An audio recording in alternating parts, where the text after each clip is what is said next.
Just a random piece of advice. Don't be so quick to clap back when someone is not treating you right. Pinag-uusapan ka nila behind your back. Kung may mga sinasabi silang hindi maganda about you, nagpaparinig sila or nasadya nilang gumawa ng mga bagay na makakapag-trigger sa'yo or makakapang-inis sa'yo. Kasi it's not about you. It says more something about their self. Just think about your life, your situation. You're happy right now. Happy mo yung situation nila. Happy people don't go around breaking other people.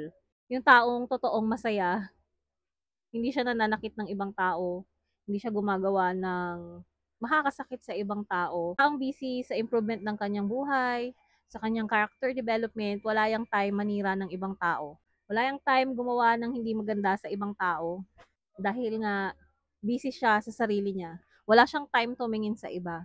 So kung may mga taong hindi gumagawa ng maganda sa'yo, instead na magalit ka, siguro mas dapat ipagdasal natin sila. Kasi nakakagawa sila ng ganong bagay because hindi sila masaya sa buhay nila. Maybe may pinagdadaanan sila or something. So, instead of getting mad, dapat pinagdadasal natin sila. Pinagdadasal na sana mag-heal sila sa kung ano man yung pinagdadaanan nila.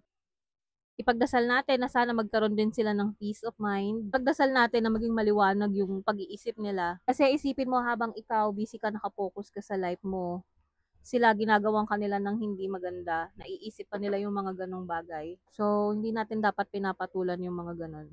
Para na rin sa sariling peace of mind natin, 'di ba? Sabi nga nila, choose your battle. So, yun lang. Yung point ko lang naman is, someone is not treating you right. Hindi yun tungkol sa'yo. It's about them. Hindi yun dahil sa'yo. It's because may pinagdadaanan lang sila. So, yun lang. Let's pray for everyone's healing and peace of mind.